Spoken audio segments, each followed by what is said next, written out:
Hi guys, how are we all doing? Welcome back to the channel, and this is not going to be a reaction. This is going to be the last time we talk about this, and then fresh start, move on. So the too long didn't read version of the beginning, which you already pretty much everyone knows.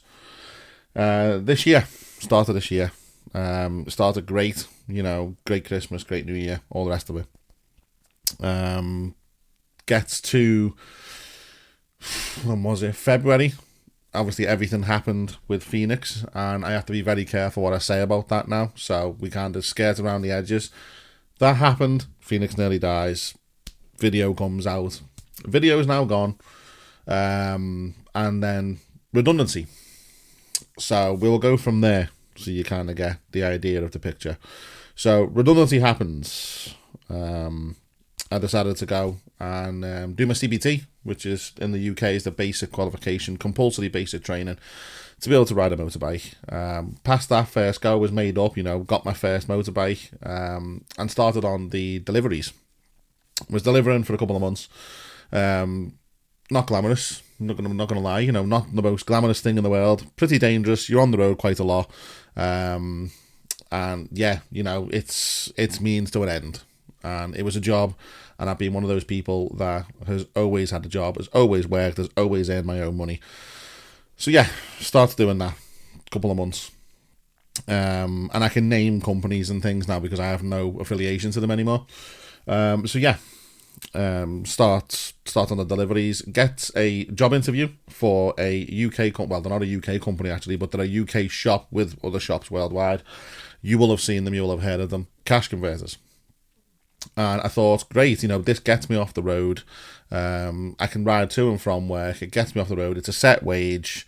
It's something that I'll probably be good at. It's stuff that I know. It was technology and buying in technology and, working with people. And I'm very good with people face to face, always have been. So yeah, starts there.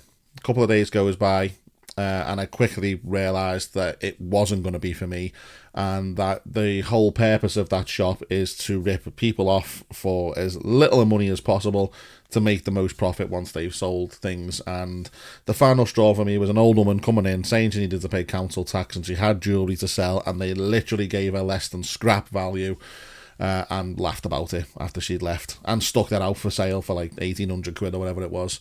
And I was thinking, that could be my nan. That could have been my nan that you just completely ripped off, had a laugh and a joke about it, put it on your little target sheet because, you'd made some money for the shop. And I was like, nah, I can't do that. It's morally wrong. I literally cannot do that. So yeah, I left with immediate effect. I was like, this is not for me. 100% no, I am not coming in. I don't care how much you pay me. I am not ripping the elderly off. That is just not something that I do, something I'm not willing to do. So I thought, I've still got the bike, I can fall back on the deliveries, back to the deliveries. A month goes by, all good, making some actually decent money for once. Making some decent tips, knowing where to work, not what to work and stuff like that. My insurance come down a little bit on the renewal. And then I ended up at, then you will know this, a place called CEX, the Big Red Shop, as I was calling it. Yes, I applied to work at CEX because I am a total geek, when it comes to phones, cameras, consoles, laptops, PCs, graphics cards, pretty much everything, hard drives, external media, all that kind of stuff, drones, it's me. I've got them all. It's me, suited me down to the ground, smashed the interview. I thought, oh, things are looking up again. So started at CEX. Started working away there. Apparently I was told I was full-time. I was on a 4-hour contract. Now, before we go any further, that company deserves all the memes that it gets. It is true. After being behind the other side of the counter, it's true. They all have hygiene problems. They've all got attitude problems. They're all addicted to caffeine. I mean, so am I, but besides the point. They're all addicted to caffeine. They sell to underage people. They sell broken consoles with the excuse of, the warranty will fix it. Not our problem when it walks out the door. That's why there's a warranty. They buy in stolen products 100%. Maybe not phones, but I know there was a couple of dodgy sales. Consoles that were just like, the fella was like this, like LA Noir at the counter. They still bought it off him. no questions asked. Just needed to show a bank card, and that was it. There you go. Probably wasn't even his bank card. They want, and this is the only way to put this, they want fresh out the job centre young people with zero experience that they can mould to be a little dick rider, to not question anything, to do things the way they want them to be done, that doesn't have the experience that the job advert says you got to have. Because my first experience of buying in a product was someone came in with a PlayStation 5. Now, I'd just left an industry of 3 years then when I was working with PlayStation 5s. I know the insides and out of a PlayStation 5. I know what screw should be where. I know what should come in the box. I know what to look out for if it's broken. I know that if something's rattling, it's definitely not good. I know everything there is to know about Microsoft, Xbox, PlayStation 5, PlayStation 4, PlayStation 3, PlayStation 2, all of the Sony family, the Vita, the PSP, even the new Portal that they've got. Even though handhelds, the Switches, everything. Nintendo is not necessarily my strong point, but I know exactly what to look for. I was made to feel like a right idiot straight away. They were like, "Oh, this will be a good one for you to show your experience on." It's literally like, the warranty screw's missing, I wouldn't buy it in. "Oh, we can replace the warranty screw." I sound like I'm talking like Ed Gein at the minute from Charlie Hunnam's Ed Gein. So I was like, no, not happy with it. I wouldn't buy that in. Don't even care if you say it's a C grade. It's been open. The sticker's gone, the warranty screw is missing. It's definitely been opened. I am not happy buying this in. "Oh, come to another till then and we'll buy it in." I was like, wow, okay. And the same thing, the warranty will be there to fix it. And then there was people behind the counter that were giving prices for iPhone 16s and they were iPhone 12s, and giving prices out for Samsung S25 Ultras and they were S22s. I was like, do you not have any form of training? Then there's the dick riding team leaders, the absolute psychopathic manager that was just, she was 3 foot tall with a god complex. So that was a thing. I've ran a retail store myself for 6 years. I know exactly what I'm doing. I don't need to be spoken to like a child, spoken down to. Don't get me wrong, I was a new member of staff. I was willing to learn. I was willing to listen. But no, they treat you like absolute shit. They don't have any consideration for what goes on outside of work. They don't give a shit about what goes on in your personal life, because in their words, the business will always come first, regardless of what's going on in your personal life. So I was like, great. I don't really want to go back to delivering. I'm just going to carry on and keep my head down. I went from work on a Tuesday night and the bike was making a strange noise that morning, but I thought I'll go to a garage later on. I went to the clubhouse that I go to of a Tuesday night, and on the way home from that clubhouse, the bike blew up. The engine failed on me, the bottom end or the top end. I think it was the top end. Either way, a valve went through a piston or a piston went through a valve. I don't claim to know the ins and outs of a motorbike engine yet. I'm learning, but not that much. So I was like, shit, okay, back to public transport it is. Goes in that following day. I was on a 11 till 7 shift I was meant to be on. I got to 4:30 when Little Miss God Complex came in, and it was instantly, "Office, now." I was like, oh, okay.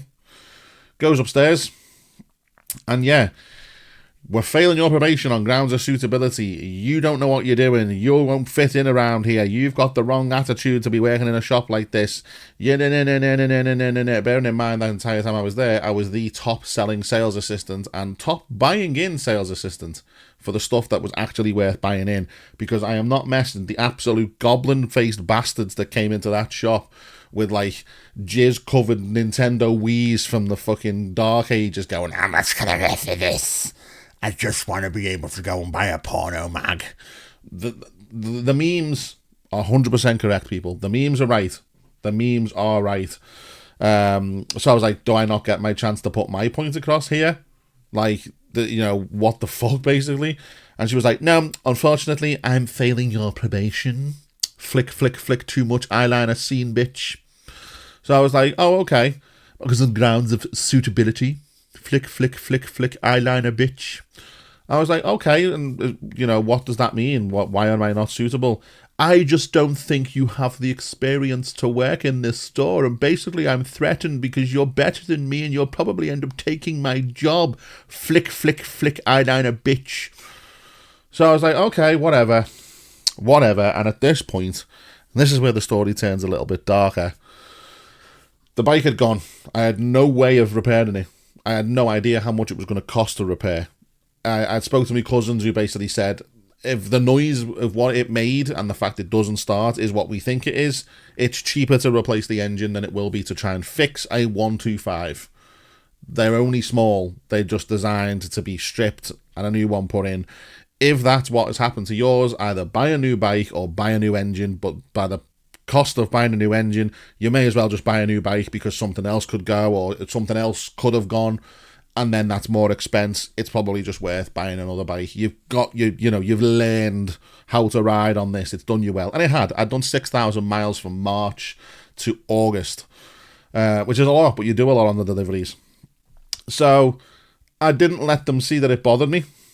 And I was going through a lot of personal shit at the time anyway, with obviously the bike and things going on at home. Like, we were behind on bills and things because of the constant swapping and changing. You don't know what you're going to make on the deliveries and things. I would definitely not advise it. Some days you make less than minimum wage. I would never ever lie to you. And I don't know what happened. I walked out of that shop and thought, why the fuck do I even bother anymore? Like, I've had one job that didn't work out. I've been failed probation because apparently I'm not suitable. I've got no way of earning any other money because the bike's in bits on the front garden. Yeah, fuck it. The next thing I'm not proud of, but at those points in time you don't think about it, I rang my mum. She answered and said, hello, I thought you were in work. I was like, Mum, I've just had my probation failed. I'm just ringing to say I've had enough and I'm going to throw myself in the River Mersey. Yeah, to my own mum. To which, of course, she was, clearly upset and worried and things. We left the conversation of apparently I was going to go to hers, and I had the bright idea of let's call Em, because she'd just finished work. And she was like, aren't you meant to be in work? You're early to be on your dinner. And I was like, I'm basically just calling you to say goodbye. Yeah. Not proud of that. Definitely not proud of that. So she made me share my live location immediately, or she was coming into the city centre. She was like, if you start moving, I'm going to ring the police. Come home, get a taxi, we'll talk. And bearing in mind, the money that I had left from the redundancy was for like absolute bare minimum, nothing coming in at all, bills. And I put that on a new bike. I thought, fuck it, I've got to think of something, I've got to do something. If I buy a new bike, I can insure it with the money I've got, I can get out on the road. And yeah, I did that. I got a brand new 75 plate, so September 2025, registered motorbike, got it insured, got it on the road, and went out on the deliveries again. You've got to be careful, because obviously it's a brand new bike, you have to break it in, so I was cautious of the miles, because I could basically hit a first service in a weekend. So I was being careful. I was doing shorter shifts because I had to, because I had to save up money to afford the first service. They're not free.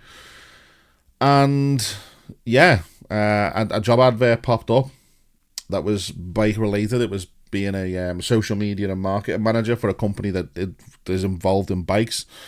And the interview wasn't an interview as such. It was a ride out to a biker bar to discuss salary, because she was happy with everything that I told her. So I went over there, got the job, and on the way back, the roads were wet to just about to start drying out. It had stopped raining. I'm travelling down a road in Liverpool, if anyone of you knows it, called West Derby Road.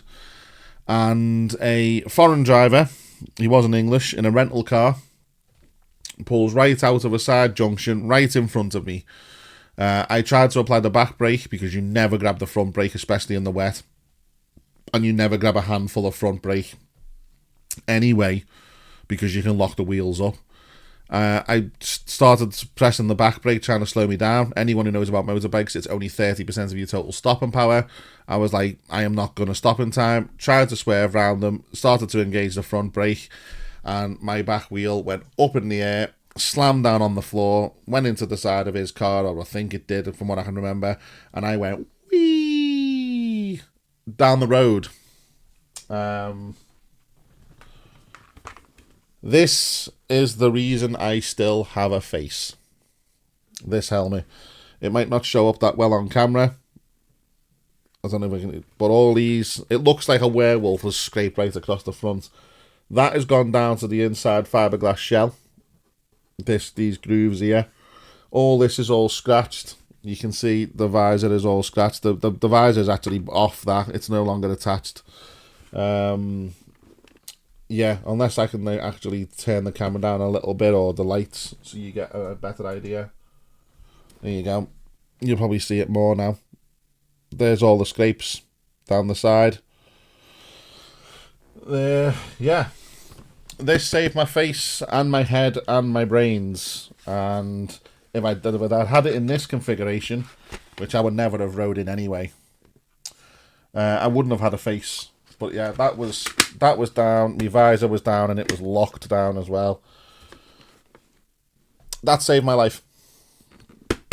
This helmet saved my life. Because I wouldn't have had a face. I would have been ground down to literal skull. Doesn't look that bad on the camera from what you can see here. But when you feel how deep these grooves are and where that would be on your face, so all your jawline, everything there, under your eye, then going down to your chin area, all down there, and then it stops here. So this side, so as I'm riding, I've gone down like that and skidded along the floor. This is why you wear gear, people. This is why we wear the gear we wear. Not a cheap helmet. Viper are a good brand.